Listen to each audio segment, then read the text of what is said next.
Hey, hard chargers. The next law in the 21 irrefutable laws is the law of navigation. Anyone can steer the ship, but it takes a leader to chart the course.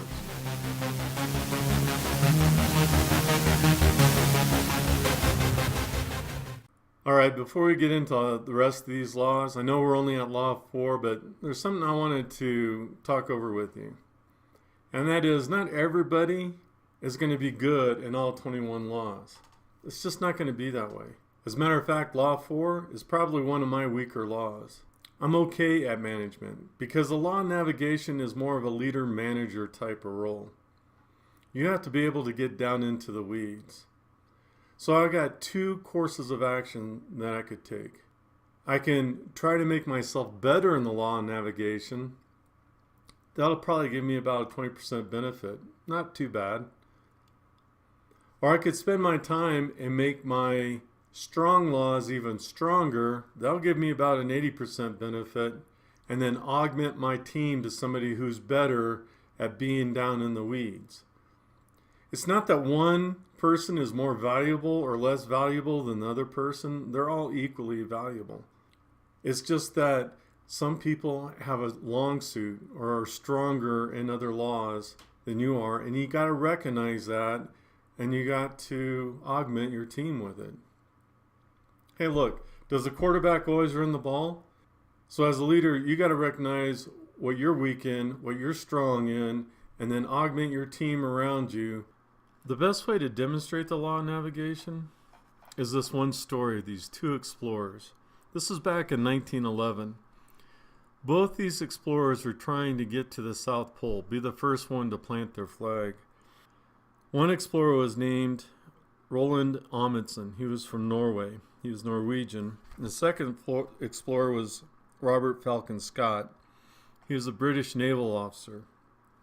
So here's the big differences. Amundsen studied the Eskimos, why they have dog sleds and why they use dogs. He studied the clothes that they wore, the goggles that they wore to prevent snow blindness. He made sure that they would only travel 6 miles a day, doing 15 to 20 miles each day, and that they had resupply points along the way in order to stock up on food so they didn't have to carry that much. Scott was exactly the opposite. He didn't study the Eskimos, so he thought motorized sledges, or what we call snowmobiles or snow machines, would be better. They used horses to pull. They traveled as far as they could each day. Their supply points were poorly marked and they're too far spread apart. Of course, in the end, Robert Falcon Scott, the British naval officer, his team died on the way back from the South Pole after having discovered that Amundsen had already planted the Norwegian flag. Amundsen knew that dogs didn't sweat, horses did. Horses froze to death. It was too cold to operate the snow sledges. The men were carrying too much in Robert Falcon Scott's team. All these little things combined ended up with Amundsen planting the Norwegian flag, and the worst injury he had was an infected tooth that had to be removed. Scott's party died. See, followers need leaders able to effectively navigate for them. When they're facing life and death situations, the necessity is painfully obvious. But even when the consequences aren't as serious, the need is just as great. The truth is that nearly anyone can steer the ship, but it takes a leader to chart the course. That is the law of navigation. Now, it's no secret that I'm a Marine. I'm a retired Marine. I'm an old Marine. I'm a crusty Marine, but I'm still a Marine. And in the Marine Corps, we used acronyms as a checklist to help us complete our mission. One of those acronyms was called BAMSIS. Begin plan, arrange reconnaissance, make reconnaissance, complete plan, issue orders, and supervise. I want to teach you an acronym for the law of navigation called Plan Ahead. It's a great acronym to have in your mind to make sure you're covering your bases and fulfilling the law of navigation. So P is predetermine a course of action. It's where you set a course, a direction. All your goals, all your activities should line up to this course or this direction that you're going into. This is where hard decisions can come in, man, because there's things that you want to do, maybe a direction in business that you want to go, and if it doesn't line up to your predetermined course of action, you better think real hard on that. The worst thing is just setting off in a sailboat and not knowing where you're going. Lay out your goals. This is hard for most leaders because most leaders don't do long suffering well.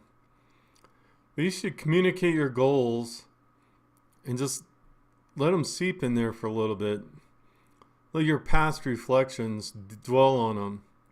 Your past accomplishments, maybe your past learning and some challenges and so on. And this will be a good time to make sure that you got all your resources and personnel and strategies are good. Remember, your goals should line up with your predetermined course of action. Adjust your priorities. With new changes brings new priorities. And you got to make sure that your goals and your predetermined course of action are right on track. If they're not, maybe you need to adjust your sails a little bit. Maybe what you thought wasn't a problem has now become a big challenge, and what you thought was a big challenge has just kind of evaporated.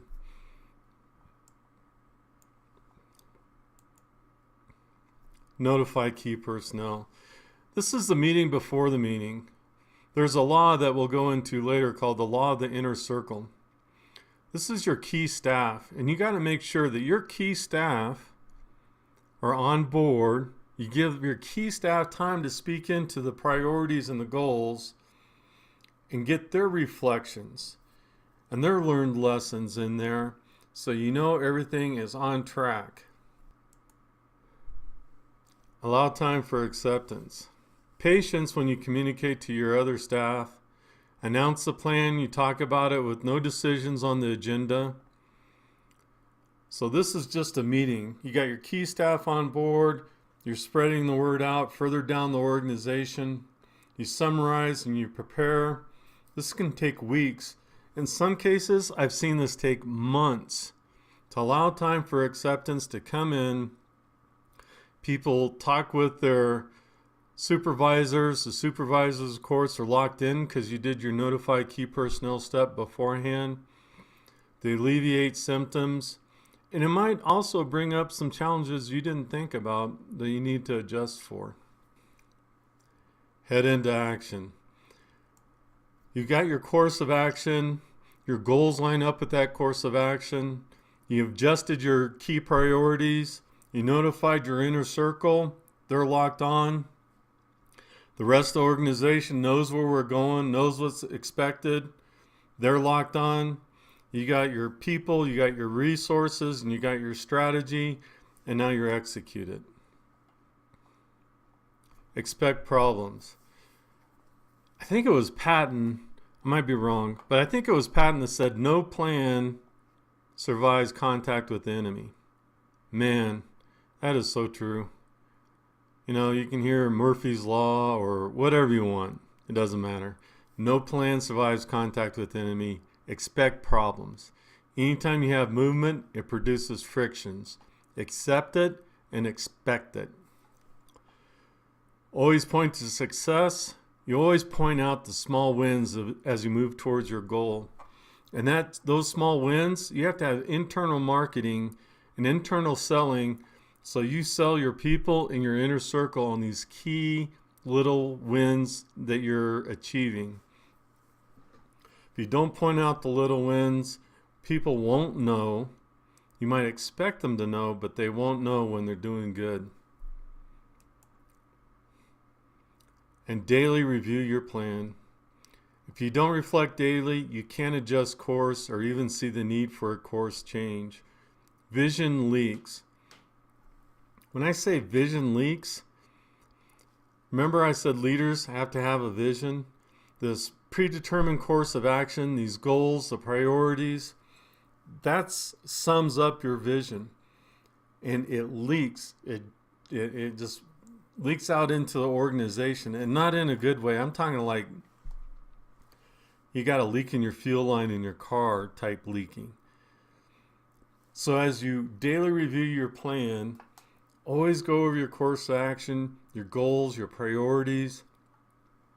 Make sure you meet with your key personnel on a regular basis so you can build that vision back in. You have to keep on speaking that vision back into their minds in order to keep the momentum going. All right, we're going to go over some notes for the end of this lesson. First note is vision has to solve a problem.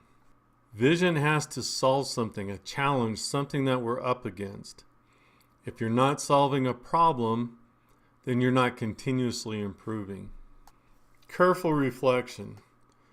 Don't learn the wrong lesson. Just because you get burnt doesn't mean that the fire is bad.